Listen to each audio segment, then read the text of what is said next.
Le mal n'est pas toujours hors de nous, le mal n'est pas toujours chez le voisin ou à l'extérieur. Bien-aimés dans le Seigneur, je vous salue au nom de Jésus. Moi, c'est le pasteur David de la vie des dieux. Je suis encore là de nouveau, une fois de plus, pour vous parler de la part de notre Seigneur Jésus, apporter l'évangile, la bonne nouvelle du salut de notre Seigneur Jésus. Dans notre série cette fois-ci, je voudrais aborder sur l'autodestruction. L'autodestruction. Je prends l'évangile selon Jean. L'évangile selon Jean, le chapitre 12. Je vais prendre du 3e au 6e verset. Jean chapitre 12, verset 3 à 6. Jean chapitre 12, verset 3 à 6. Je prends la Bible en français courant. Je vais faire la lecture dans cette version de la Bible, français courant. Jean chapitre 12, le verset 3 jusqu'à 6. Jean chapitre 12, la Bible dit ceci.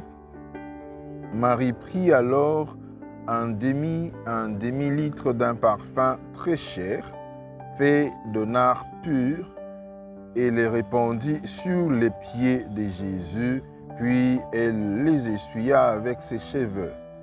Toute la maison s'est remplie de l'odeur du parfum. L'un des disciples de Jésus, Judas Iscariote, celui qui allait le trahir, dit alors, « Pourquoi n'a-t-on pas vendu ce parfum 300 pièces d'argent pour le donner aux pauvres ?» Il disait cela non parce qu'il se souciait des pauvres, mais parce qu'il était voleur.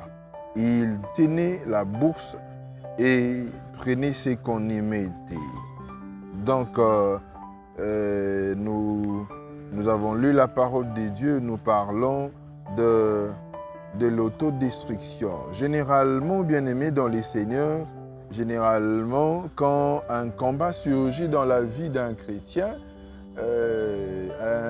quand il y a des complications, quand on traverse des moments de turbulence, une zone de turbulence dans sa vie, parce que la vie c'est aussi pareil à un voyage, quand on traverse une zone de turbulence, on a toujours tendance à chercher l'ennemi ou à chercher le mal de l'extérieur ou à l'extérieur. On a toujours tendance à se tourner, à se poser des questions, à regarder autour de nous pour trouver d'où provient le problème. Or, il est aussi possible souvent, je dirais, les batailles que livrent les hommes, plusieurs batailles, souvent les batailles que livre l'homme trouve ou tire sa force de son intérieur. Ce n'est pas nécessairement de son extérieur comme nous le pensons. Nous avons,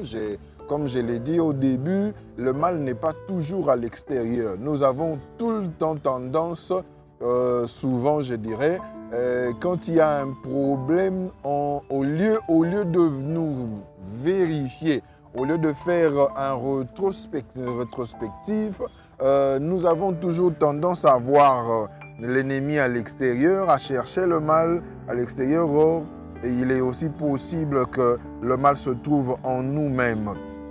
Bien-aimés dans le Seigneur, vous savez, en étudiant, en observant certaines choses dans le combat spirituel, avec notre petite expérience, nous avons compris que s'il faut que le ténèbre, s'il faut seulement combattre l'homme de son extérieur, si le ténèbre ne doit utiliser que l'extérieur de l'homme pour l'attaquer, s'il faut que le diable, les agents des diables, les démons et autres sorciers et autres, s'il ne faut que le combattre dès l'extérieur, dès son extérieur, alors ceux-ci ne tiendront pas.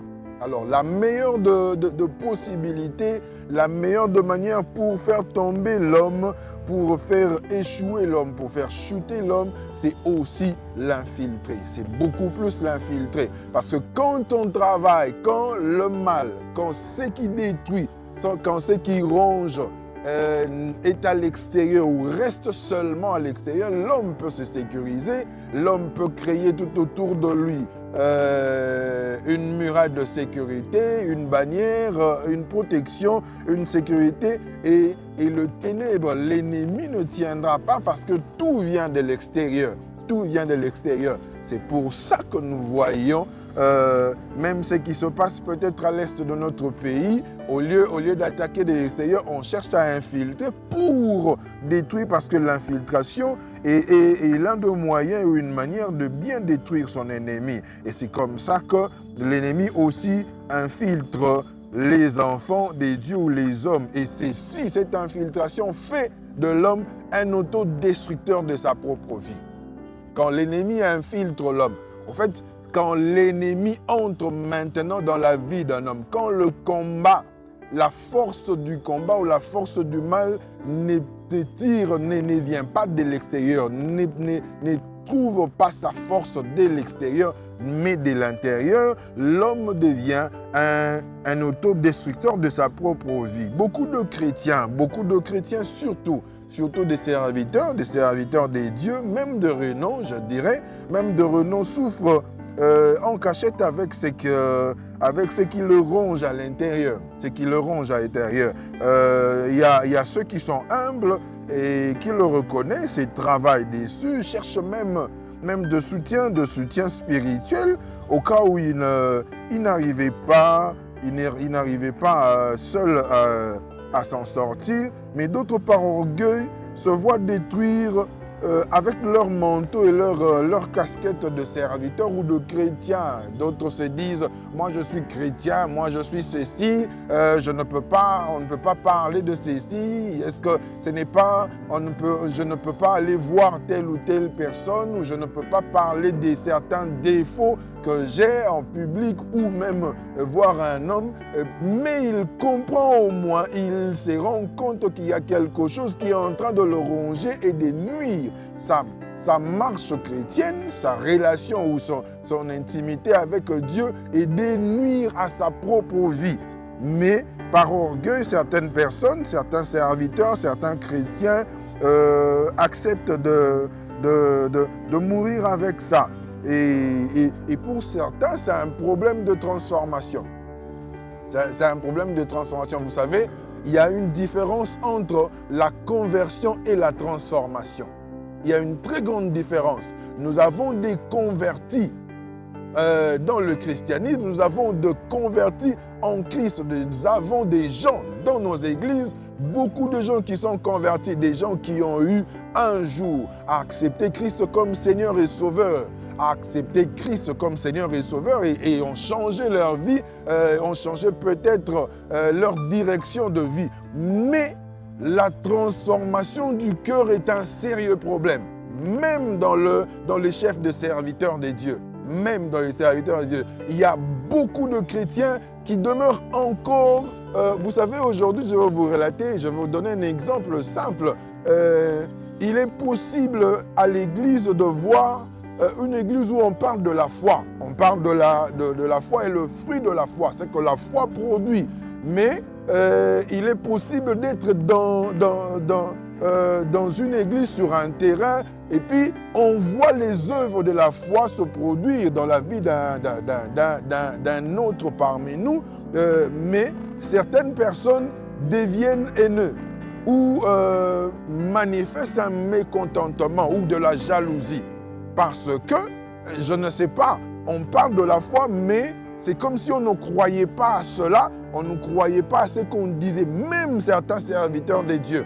Même certains serviteurs, on peut parler de la foi peut ouvrir de portes, mais quand quelqu'un croit et il expérimente cela, et puis vous sentez qu'il y a de l'hostilité qui se manifeste, ça veut dire qu'il y a un problème de transformation. Le problème de transformation aujourd'hui est vécu dans nos églises où il y a beaucoup de serviteurs de Dieu avec des cœurs rancunieux, qui ne savent pas pardonner. Et puis, même quand on peut faire semblant de rire ensemble, semblant de pardonner, mais le cœur a gardé des choses et on continue à vivre.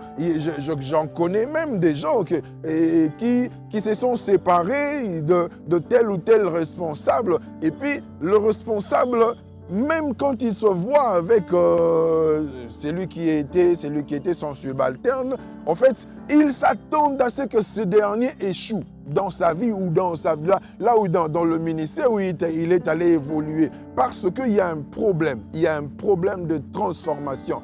Et donc, dans cette marche-là, il y a certains qui sont dans ce problème de transformation et d'autres des problèmes spirituels qui exigent nécessairement la délivrance. Malheureusement, par orgueil ou même par ignorance, certains sont détruits et demeurent dans cette position. C'est qu'on sait à quoi on n'a jamais ou on n'imagine pas et que cette sémence, cette mauvaise sémence ou ce qu'on cache là est capable de nous amener ou de nous pousser même à l'apostasie.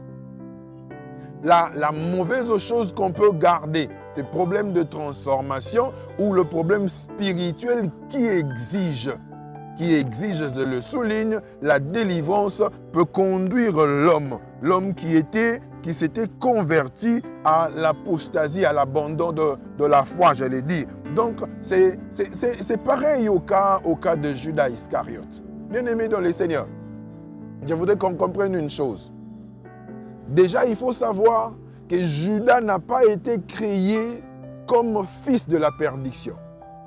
Judas n'a pas été, comme certains le diraient ou le penseraient ou l'interpréteraient, Judas n'a pas été créé comme fils de la perdition. Judas n'a pas été destiné à être celui qui va vendre le Messie. Quand la Bible l'écrit, c'est un récit qui a déjà eu lieu et puis on est en train de rapporter les faits. Donc, ce n'est pas que ça a été dit avant. Les fils de la perdition, parmi les 12, pouvaient être n'importe qui. Au cas contraire, Dieu serait un Dieu injuste. Au cas contraire, Dieu serait, si Judas était prédestiné ou créé pour être les fils de la perdition, donc Dieu serait injuste. Parce que, bien-aimé dans les Seigneurs, l'enfer n'a été créé que pour le diable et ses anges. Les anges déchus. L'enfer, Dieu n'a créé l'enfer que pour le diable et ses anges. Tout être humain, tout celui qui va se retrouver en enfer. Dans le dernier jour ou à la fin de toute chose, ça sera suite à une séduction. Ce sera ceux qui ont été séduits par le diable qui vont se retrouver ensemble. C'est le travail que le diable est en train d'effectuer pendant ce temps. Il est en train de séduire qui que ce soit, des serviteurs de Dieu qui deviennent des homosexuels, des serviteurs de Dieu qui sont dans l'occultisme, des chrétiens qui sont dans la sorcellerie, des chrétiens qui sont dans le ténèbre, des chrétiens qui ont un problème de transformation, les chrétiens qui ont tout cela. Suite à cette séduction, s'ils ne travaillent pas, s'ils n'abandonnent pas, s'ils ne se décident pas de travailler dessus, ils deviennent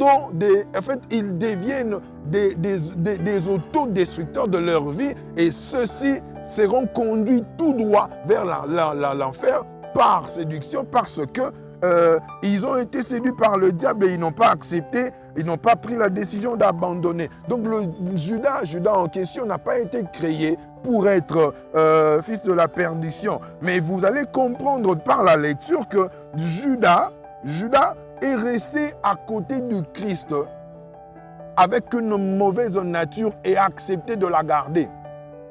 Judas était un voleur tout en étant à côté du Christ. La Bible dit clairement que c'est lui qui gardait la bourse. En fait, c'était le financier de l'Église de Christ, si on peut le dire ainsi, de cette assemblée que Christ réunissait. C'était le financier. C'est lui qui gardait l'argent. Et il détournait cet argent-là. C'est pour ça que la Bible est en train de dire dans le verset 6 du chapitre 12 de Jean et qu'il ne disait pas cela parce qu'il se souciait des pauvres, mais il voulait, et pire encore, il connaissait même le prix du parfum que Marie avait utilisé pour oindre les pieds de Jésus. Et c'est lui qui a donné le montant, c'est lui qui a proposé même le montant. Donc Judas était un vrai voleur. Et il est resté voleur. Il a demeuré dans son état voleur tout en étant à côté du Christ, avec tous les enseignements possibles que Christ donnait, avec tous les miracles possibles. Sans oublier que Judas était aussi appelé apôtre.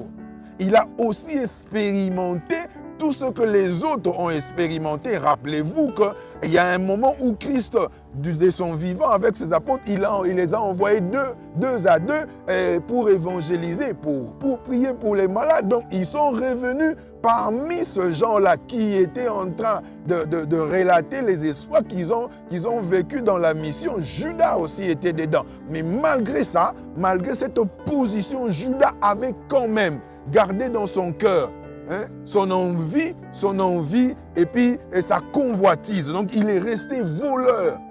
Il n'a pas accepté de travailler pour la transformation. Donc c'est ce qui a fait que Judas se retrouve avec une mauvaise sémence. Bien aimé dans le Seigneur, c'est lui qui élève un lion. C'est lui qui élève une bête féroce. Finira comme sa proie. Ça c'est clair. Il n'est pas question seulement, je voudrais qu'on le comprenne, il n'est pas seulement question de péché. Il n'est pas seulement question de péché. Parce que le péché n'est qu'une forme de la manifestation d'une mauvaise sémence qu'un homme peut porter. Il n'est pas seulement question de péché, il est question de la mauvaise sémence. Le péché est une forme de la manifestation. Donc celui qui garde une mauvaise sémence en lui, et s'auto-détruit, devient un autodestructeur de sa propre vie. Quand nous lisons les évangiles synoptiques, ça veut dire les trois premiers, Matthieu, Marc et Luc, vous allez comprendre que la raison ou ce qui a poussé Judas à trahir Jésus est un mécontentement. Judas était mécontent du fait que au lieu de vendre le parfum en question, au lieu de le vendre, le parfum a été gaspillé, entre guillemets. La femme a gaspillé pour lui. C'était du gaspillage qui pouvait lui procurer de l'argent. Je ne sais même pas, on pouvait se demander qu'est-ce que Judas faisait avec cet argent-là. Qu'est-ce qu'il faisait avec? Donc, vous allez déjà comprendre que la mauvaise sémence qui était en lui, en Judas, que beaucoup de chrétiens peuvent aussi avoir. Ce n'était pas seulement le vol, donc il y avait autre chose connexe.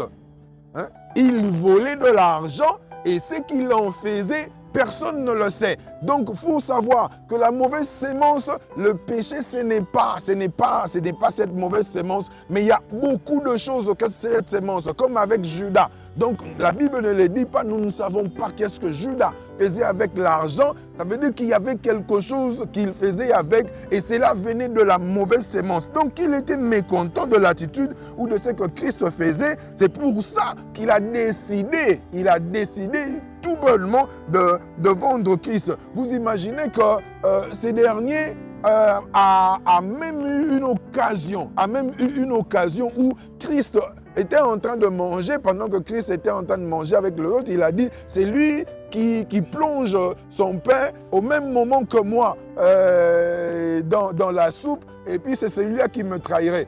C'était une opportunité pour changer. Donc Dieu accorde à tout le monde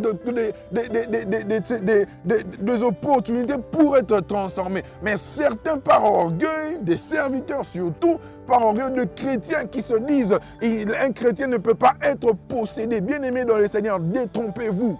Détrompez-vous. Il est possible qu'un chrétien soit possédé. Il est possible qu'un chrétien ait une mauvaise sémence, porte une mauvaise sémence, et cette sémence est en train de le détruire. Je vais vous donner un exemple simple. Vous savez, il est possible de nos jours de voir une femme mariée avec une alliance, un anneau au doigt, même très grand, être courtisé. Il est possible même de voir un homme marié être courtisé. C'est possible de nos jours, ça se passe. C'est du vécu de tout le jour. Mais quand l'intensité s'accentue, quand ça devient monnaie courante, il faut que c'est lui qui est tout le temps baratiné comme une sœur le vivait dans son travail. Les clients qui venaient lui faisaient des avances, le chef, son directeur qui lui courait après. Et puis à côté, sa maman qui lui dit, c'est une femme mariée, sa maman qui lui dit, nous, chez nous, nous ne restons pas. Nous ne restons pas pendant longtemps, nous ne demeurons pas seulement dans un seul mariage. Donc, sans pour autant le savoir, il y avait une sémence qui est en train de la réclamer. Heureusement pour elle qu'elle a su. Donc, elle n'est pas restée dans cette position. Elle est allée voir des serviteurs, un serviteur de Dieu, pour traiter ce cas-là. Parce que si c'était seulement à négliger comme certains le font, on l'ignore ou on le néglige, on dit je suis un enfant de Dieu et ça va rien m'arriver, ça va rien faire, on risquerait de tomber dans l'autodestruction. Au lieu que l'extérieur te détruise, toi-même, tu t'es détruit, bien-aimé dans le Seigneur. Je connais un témoignage qui m'a fait très mal. Le diable a rendu une personne agent, son agent, sans pour autant qu'il le sache, de par ses origines. Une sœur s'est mariée après beaucoup de temps et qui n'arrivait pas à mettre au monde, mais qui concevait au moins, qui pouvait porter une grossesse, même allant même jusqu'à 3, 4, 5 mois. Mais le problème, le fond du problème est que la sœur, chaque fois qu'elle arrivait, on pouvait même se rendre compte que cette personne est enceinte. Et on pouvait même voir la forme changer et le corps se métamorphoser. Mais après quelque temps, vous voyez seulement qu'il n'y a plus rien. Et quand une de ses sœurs a décidé d'entrer en prière en faveur de sa sœur, et dans sa prière, elle voit une vision dans laquelle sa sœur, pendant ce temps de prière, sa sœur était enceinte de 4 mois. Pendant ce temps, la sœur entre en prière, elle voit dans une vision sa sœur en train de manger des entrailles. Des entrailles, des choses comme des intestins, de foie, avec beaucoup de sang, en train de manger tout bonnement là. Et quelques jours après, elle sursaute, après la vision, quelques jours après, la sœur fait encore une fausse couche. Et je vous dis, bien aimé, en fait, elle est restée comme ça, sans vouloir traiter. Donc, en d'autres termes, qu'est-ce que je voudrais dire? La sœur était en train le problème de la maternité ne venait pas de l'extérieur, venait d'elle-même. C'est elle-même qui était la destructrice de ses enfants, de sa progéniture, la destructrice de sa progéniture. Donc il est possible d'être un agent passif comme les cellules dormantes des terroristes, bien aimés dans le Seigneur. Je voudrais qu'on comprenne une chose. Tant que la chose reste cachée en soi et que cela n'est pas détecté et n'est pas aussi, comme la Bible le dit, toute chose, toute sémence que mon Père n'a pas sémée sera déracinée. Tant que cela n'est pas déraciné, le diable se réjouit et le diable te détruira. Il ne faut jamais accepter de mourir par orgueil. Il ne faut jamais accepter de mourir par orgueil. Il ne faut jamais par fierté de je ne sais pas quel titre, tout en étant rongé par le mal, tout en étant rongé par quelque chose qui est en train de nuire à votre vie. Ça ne vient pas de l'extérieur. Vous savez que vous avez un problème de transformation. Vous savez que vous avez un problème, vous avez un cas particulier. Et vous savez, généralement, ces genres de choses sont du genre où certains ont des signaux. Vous allez voir, il y a des rêves du genre où vous jouez des rôles bizarres dans des rêves.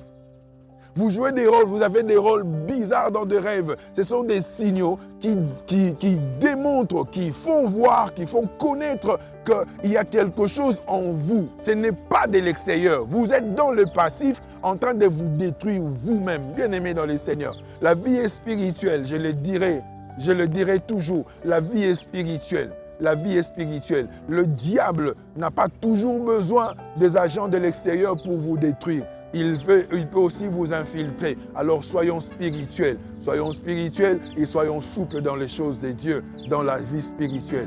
Que Dieu vous bénisse.